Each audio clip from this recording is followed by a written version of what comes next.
Bismillahirrahmanirrahim. Assalamualaikum warahmatullahi wabarakatuh. Selamat siang untuk kelas TIPSA dan kelas TIPSB. Senang sekali kita bisa bertemu kembali di pertemuan yang kedua kali ini. Di pertemuan kedua kali ini saya jelaskan tentang RPS ya. Jadi sebelumnya di pertemuan pertama kita sudah saling bersama-sama menyampaikan komitmen tentang perkuliahan. Nah, pada siang hari ini baik kelas TIPSA maupun kelas TIPSB semester 4 sama-sama akan memahami tentang perubahan RPS terkait dengan mata kuliah pengantar jurnalistik.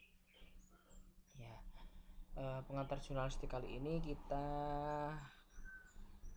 akan membahas bersama-sama tentang apa yang akan kita pelajari selama 1 semester ke depan. Nah, RPS ini rencana perkuliahan semester ya, rencana pembelajaran semester maksud saya. Ini sudah mendapatkan persetujuan atau validasi dari Bu Siti Aziza selaku Kaprodi Tadris Ilmu Pengetahuan Sosial. Nah, di sini ada capaian lulusan prodi, ada sikap, kemudian ada pengetahuan dan keterampilan. Masing-masing memiliki nilai sendiri yang sudah saya sampaikan sebelumnya. Saya sudah menyiapkan 3 lembar penilaian ya. Jadi setiap minggu itu ada penilaian sikap, ada penilaian keterampilan, dan ada penilaian pengetahuan. Deskripsi mata kuliah ini membahas tentang jurnalisme ya. Dalam perkuliahan ini mahasiswa dikenalkan dunia jurnalis, memahami konsep teoritis tentang jurnalis, penulisan berita, future artikel, sampai dengan produk-produk jurnalis yang lainnya. Bobot kreditnya adalah 2 SKS. Jadi setiap minggu nanti kita akan belajar bersama tentang jurnalistik yang memiliki bobot 2 SKS. Ya, untuk pertemuan itu nanti kita ada 16 pertemuan ya. Ada 16 pertemuan, silahkan dipahami. Dan masing-masing pertemuan itu ada UTS dan juga UAS di pertemuan 8 dan juga pertemuan yang terakhir 16. Nanti bentuk UTS dan UAS-nya akan saya sampaikan seiring dengan berjalannya perkuliahan. Mungkin bisa dalam bentuk penulisan produk jurnalistik atau dalam bentuk tanya jawab. Nah, yang pertemuan pertama kita sudah sama-sama membicarakan di pertemuan pertama yang lalu. Saya berbicara tentang komitmen ya. Saya ulangi sekali lagi. Saya berbicara tentang komitmen, tentang produk perkuliahan ya, tentang kesepakatan kita bersama selama perkuliahan harus disiplin, kemudian harus saling membantu, tidak boleh saling menjatuhkan satu sama lain. Itu ini sudah saya sampaikan. Kemudian nanti di pertemuan kedua saya membahas tentang pers dan jurnalistik, nanti akan saya sampaikan. Nah, di sini nanti ada penjelasan tentang pengertian bentuk dan produk jurnalistik, teori sampai dengan fungsi. Pendekatannya atau metodenya saya menggunakan e-learning, ceramah, atau mungkin nanti bisa berkembang ya metodenya itu. Kita nanti bisa mungkin bisa memberikan hal lain supaya setiap pertemuan ini menjadi lebih segar dan lebih semangat setiap pertemuannya. Kemudian di pertemuan ketiga saya nanti akan berbicara tentang seputar berita ya. Berita adalah salah satu produk dari jurnalistik. Nah, kita nanti akan berbicara tentang definisi, klasifikasi, jenis, konsep berita.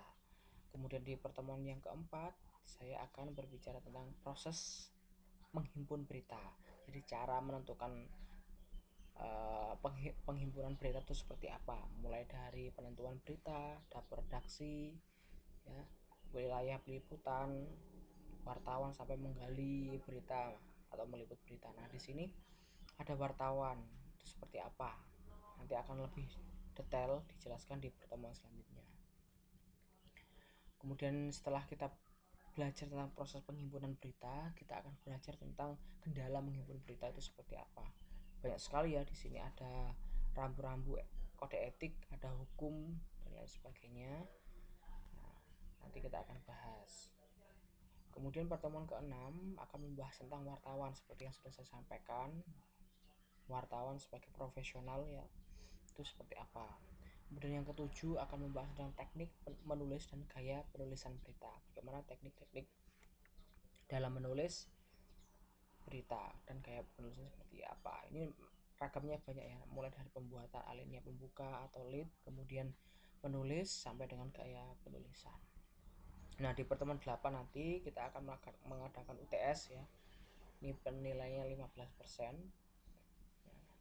Jadi setelah pertemuan 1 sampai dengan 7 itu selesai, kita selenggarakan, kita akan mengadakan UTS. Di pertemuan 9 itu ada berita. Ya, cara memahami konsep ini, jenis-jenis berita. Mulai berita yang berhubungan dengan pidato, berita yang berhubungan dengan olahraga, berita yang berhubungan dengan wawancara, itu seperti apa nanti bentuknya, produknya. Tuh. Kemudian memahami konsep future dan juga human interest. Ini adalah produk jurnalistik yang lain yaitu future itu ya. Nah, seperti yang sudah kita ketahui bersama, di pertemuan 1 sampai 8 itu 7 maksud saya, itu kita fokus pada teori tentang jurnalistik. Nah, di pertemuan 9 sampai ke bawah itu nanti kita proses untuk praktek menghasilkan produk-produk jurnalistik. Ada pidato, ada future, ada reportase di pertemuan 11 interpretatif ya, ada reportase investigatif. Gitu. Kemudian di pertemuan 13 kita berbicara tentang jurnalisme pembangunan, pertemuan 14 tentang teknologi di ruang redaksi, dan ke-15 kita mengadakan evaluasi tentang mata kuliah jurnalistik itu seperti apa. Dan UAS ini nanti kemungkinan besar kita akan membuat produk-produk jurnalistik. Nah, nanti masing-masing mahasiswa itu menulis produk jurnalistik ke dalam sebuah blog pribadi ya. Nanti seiring berjalannya waktu akan saya beritahu cara pembuatan blog dan diisi oleh tulisan-tulisan sendiri dari mahasiswa tentang produk-produk jurnalistik yang sudah kita pelajari ya. Tidak menutup kemungkinan selain future kemudian berita, kita nanti akan belajar menggunakan atau menulis produk-produk jurnalistik yang lain ya, seperti opini, seperti tajuk rencana dan lain sebagainya. Nah, gitu ya. Baik, mungkin itu yang dapat saya sampaikan, semoga dapat dipahami. Silahkan mungkin apabila ada pertanyaan terkait RPS yang sudah saya sajikan ini, silahkan ditanyakan di grup WA ataupun di e-learning. Kemudian kita diskusikan bersama.